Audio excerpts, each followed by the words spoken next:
अपनी आवाज़ बुलंद करके उठानी चाहिए, बिल्कुल हिचकना नहीं चाहिए। धर्म के मामले में जो व्यक्ति खड़े हो, बात यह है कि नीट की परीक्षा लीक हो गई, लीक हो सकती है, नहीं हो सकती ऐसी क्या बात है, कहीं भी गड़बड़ी हो सकती है। लेकिन जो प्रोडक्ट फेल निकल जाता है, कंपनी मुआवजा देती है, तो इसलिए विद्यार्थियों को मुआवजा देना चाहिए। जितनी फीस आपने जमा कराई थी उसका अमुक गुना बना करके हर विद्यार्थी को वापस करो। पहले तो मुआवजा दो, उसके बाद लीक करो। हम फार्म भरेंगे, हमारा लीक करो, 10-15 गुना हमें वापस करो, तब तो ठीक है। अब आप हमारा पैसा फीस का जमा कर लेते हैं और लीक करवा करके जब्त कर लेते हैं, तो ये तो हमारे ऊपर अन्याय है। इसलिए हर विद्यार्थी को जो नीट परीक्षा में बैठा था,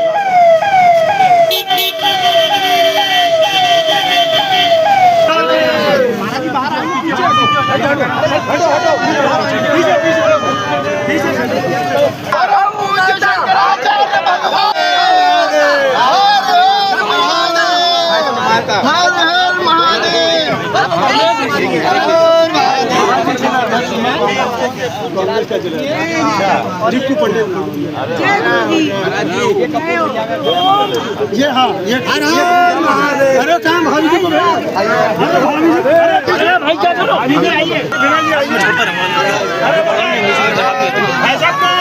संतोष भाई साहब, ये बेटा संतोष भाई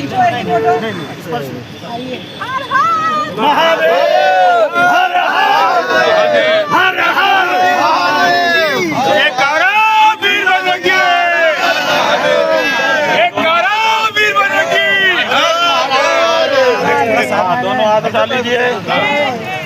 हाँ, संकल्प करना है, घोषणा करनी है।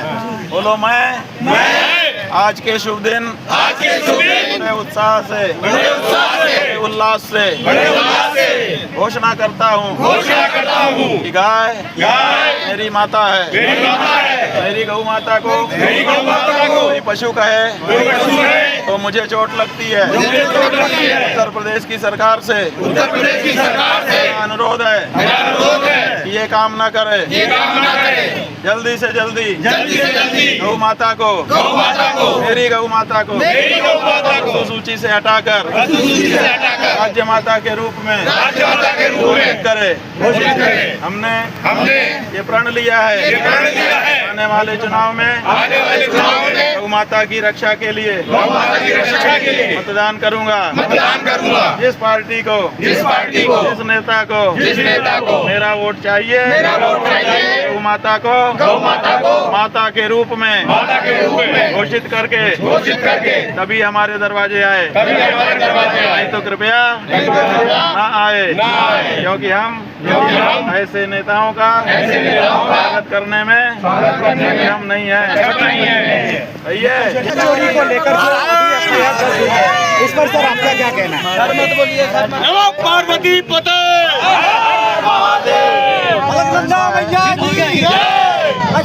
भगवान की भाई थोड़ा सा बंदो जी सर पूछिए, अब क्या पूछना है? पूछना यह है कि देश में नहीं बल्कि पूरे विश्व में चंदा चोरी को लेकर भगवान श्री राम जन्मभूमि पर जो चंदा चोरी का घटना हुआ है, उसमें इतने दिन के बाद एफआईआर दर्ज हुई है और अभी तक उसमें कोई बड़ा निर्णय सामने नहीं आया।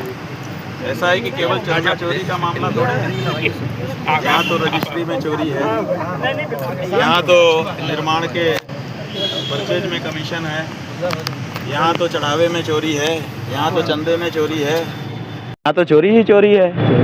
तो केवल आप चढ़ावे की चोरी, चंदे की चोरी के ही केवल बात क्यों नहीं कर रहे हैं? सब बात करिए और एक समेकित जांच करवाइए ताकि दूध का दूध पानी का पानी हो सके। कम से कम राम जी के दरबार में ये सब जो हो रहा है ये नहीं होना चाहिए।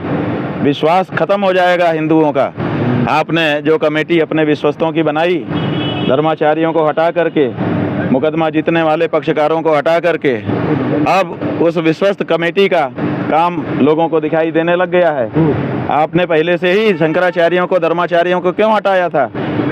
इसीलिए तो हटाया था, इसीलिए तो अपने विश्वस्त लोगों को रखा था कि जो मन चाहे वो आप कर सकें। अब उसका भांडा फूट चुका है, इसलिए आपको अब इस बारे में समेकित जांच की जरूरत है। सर 2027 के चुनाव में इसका कोई असर पड़ेगा? सर मत कहो, ये अंग्रेजी है, ये गाली जैसी लगती है हमको। महाराज की सरकार भी है और महाराज जी ने अभी इस लेवल पर जो जांच बिठाई है और बहुत लोगों की उम्मीदें थी कि बहुत बड़ी कार्रवाई होगी, लेकिन इतने दिन के बाद एफआईआर दर्ज हुई। बात यह है कि नृपेंद्र मिश्रा जी का वक्तव्य आप लोगों ने दिखाया था टेलीविजन पर, जब ये कमेटी गठित हुई थी जिसको एसआईटी आप लोगों ने कहा। पहली बात तो ये है कि ये एसआईटी हो नहीं सकती थी। एसआईटी में जो आई है उसका मतलब फुल फॉर्म होता है इन्वेस्टिगेशन। इन्वेस्टिगेशन बिना एफआईआर के शुरू नहीं हो सकता। ये पुलिस वाले इंस्पेक्टर साहब खड़े हैं, पूछ लो। विदाउट एफआईआर इन्वेस्टिगेशन आगे बढ़ ही नहीं सकता है, इसलिए इसको इन्वेस्टिगेशन कहना गलत था, एसआईटी नहीं थी ये। दूसरी बात ये है कि आपने कहा, नृपेंद्र मिश्रा जी ने कहा कि एसआईटी का गठन कर दिया गया है, योगी जी के निर्देशन में वो जांच करेगी।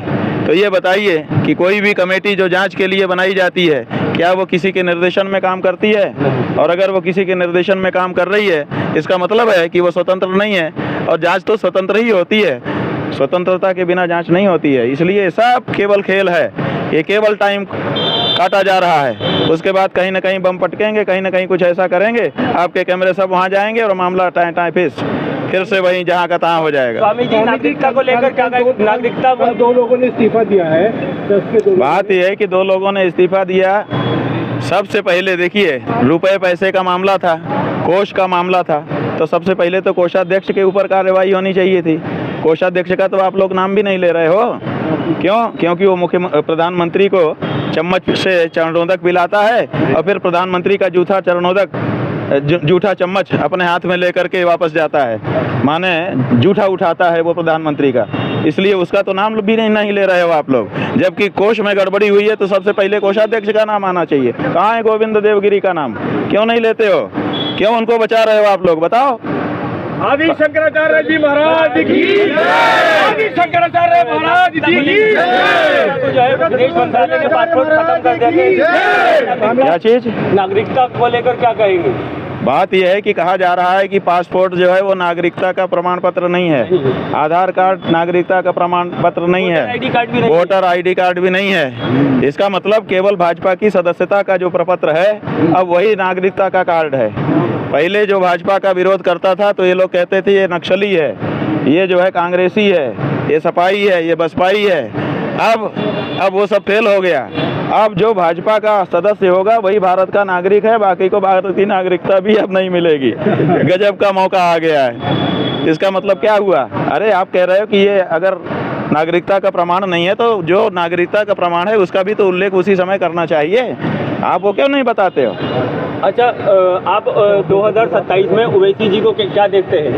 हम किसी को कुछ नहीं देखते हैं, हम धार्मिक व्यक्ति हैं। हम यही देखना चाहते हैं कि हमारे हिंदुओं के माथे ये जो पशु हत्या और गौ हत्या का पाप लगा रही हैं ये सरकारें हमारा वोट लेके, ये नहीं लगना चाहिए। अब की बार हमारा हिंदू निष्पाप रहेगा, पापियों को वोट नहीं देगा, सीधी बात।